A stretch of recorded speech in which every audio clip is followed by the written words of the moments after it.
Fancy a pie or a sausage roll? Or try the Moora Bakery tea rooms. Located just opposite, we have a lovely park area with tables and chairs. So if you feel like sitting in the sunshine and it's a beautiful day, why not take a seat in this beautiful park area? And adjacent to the bakery we have Bits and Bobbins, which is a craft store, various gifts, sewing, and next to that we have comfort style furniture and bedding. And as we continue to walk, we have the local tavern, and we'll continue as we continue. We'll see what else we can discover. Just down the Padbury Street we have MKA, which is a play of words. It's the Moora Kitchen Appliances store. Then we have the community pharmacy, Moora Home Furnishings. As we continue down, we have the Bank West. And as we continue around, we have the Rotary Centenary Park with an interesting clock tower. In the corner we have the Moora Post Office, which appears to still be in its original building, along with the Moora News Agency, a chiropractor, and we have a gallery as well. Just opposite the Moora News Agency is where you'll find the Moora Railway Station, which also serves as the Visitor Information Centre. So we'll just do a little bit of a walk around the station area.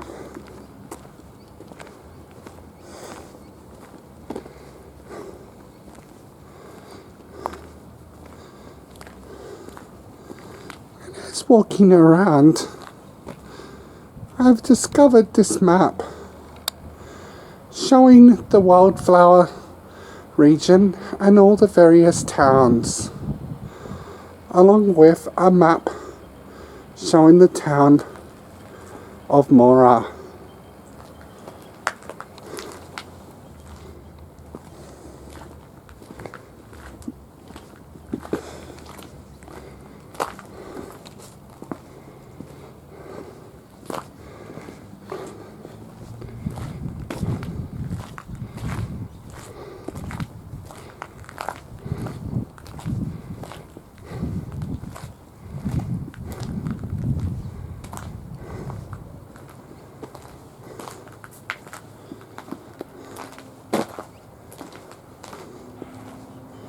Unfortunately, no trains use this railway station anymore.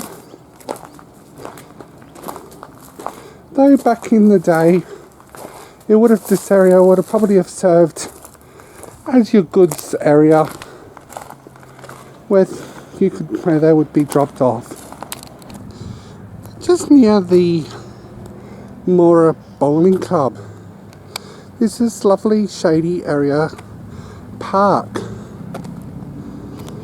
and we've also got the Food Works, which would be like your local independent grocer in town.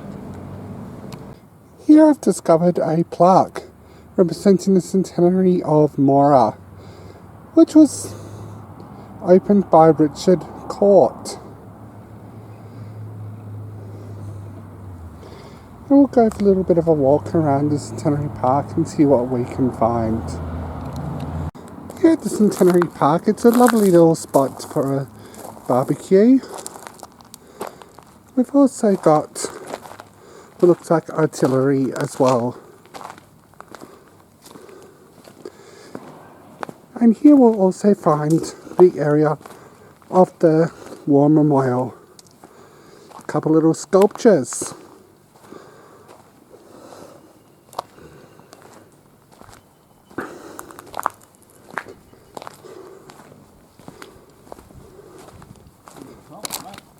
As we continue to video the Moora War Memorial area, we have another sculpture, this one dressed as a nurse.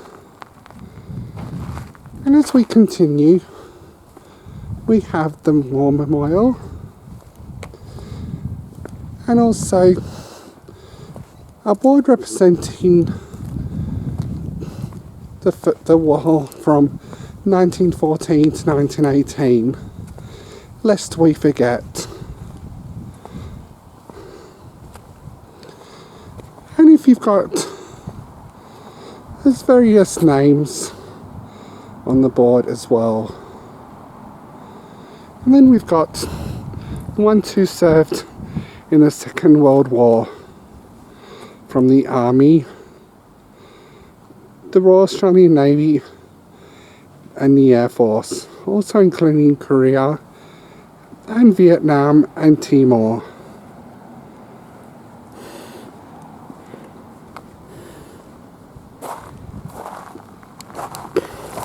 Within the Centenary Park there is a toilet block, and we have a diesel sitting here. This one here was actually one of the Midland Railways F-Class diesels. The Moa Volunteer Fire Brigade has the old fire bell out the front of it, which was in service from November 1933 to December 1961. And it's located just near Federation Park. And I can hear the cockatoos in the background as we're walking down.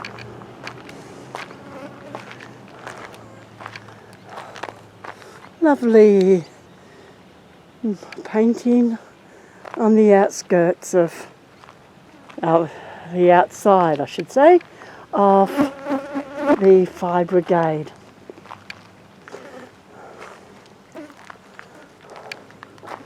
A tribute to the sheepdog for the faithful service to the sheep industry, 1846 to 2001.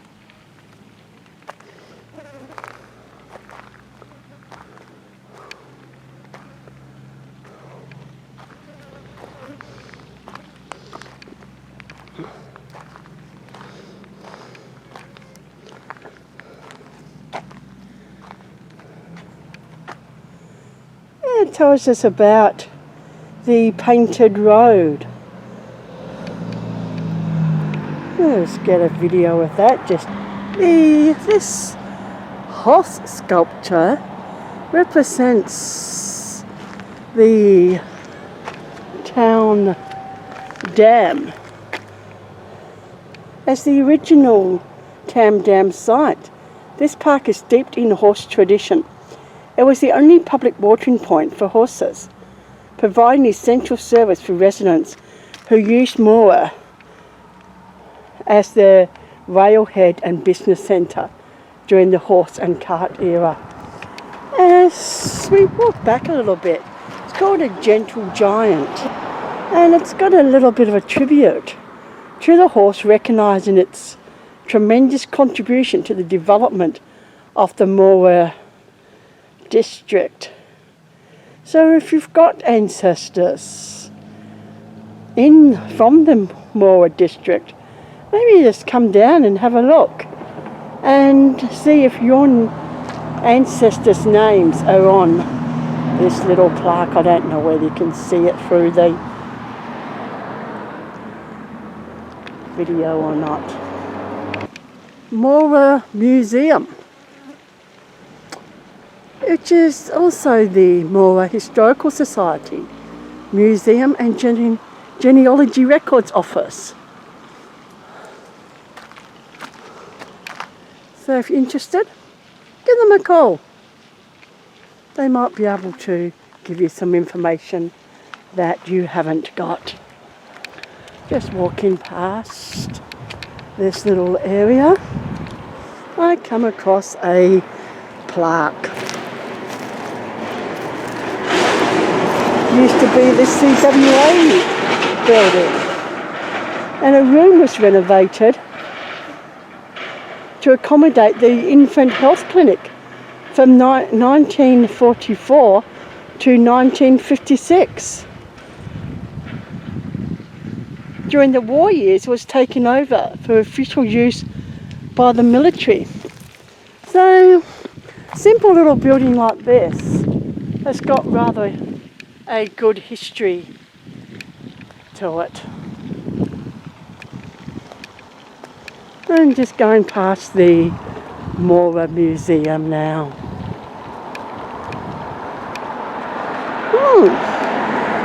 Bit of information here on the wall of the Moa Museum. Bill Gestrilli, world record. He stacked 1,725 bags in 8 hours, which equals 3.5 bags per minute at Millennium, 9th to 12th, 1929. I wonder if that record still stands today.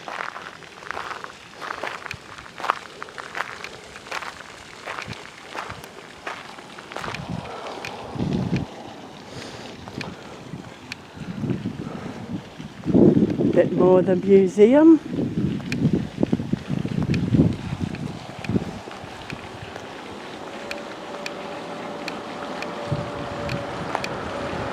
Which is open Sundays from May to October, 9 AM to 2 PM.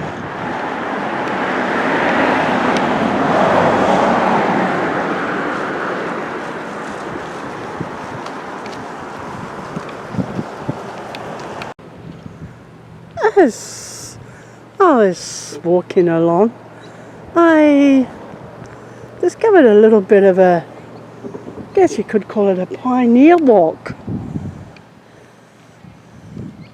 It's just a little without people. Reverend Frederick William Gunning, first Anglican parson at Moora, Gingin to Walkway, Indian Ocean to South Australia border. Married Lucy May Cook of Daddengowan, 6 children of the union. So just walking along, and it's very useful information of families that were here. Just a little bit about their lifestyles and things like that. I won't video it all because it might spoil the surprise if you have got family in this area. And here's Andrew just walking through it, through this pioneer area. What have you discovered here, huh? Well, if you just have a look at, say, that plaque behind you, or even that one just there, and just little bits of information about various people within the town. Yeah, so like pioneers and that. Certainly interesting when you, as we always say in our videos, take a walk in your town. You never know what you may find. That's right. So if you've got family in a town, have a look through what they've got. Find the little historical walks and plaques, Federation and things like that. You never know, you might find that person you've been searching for.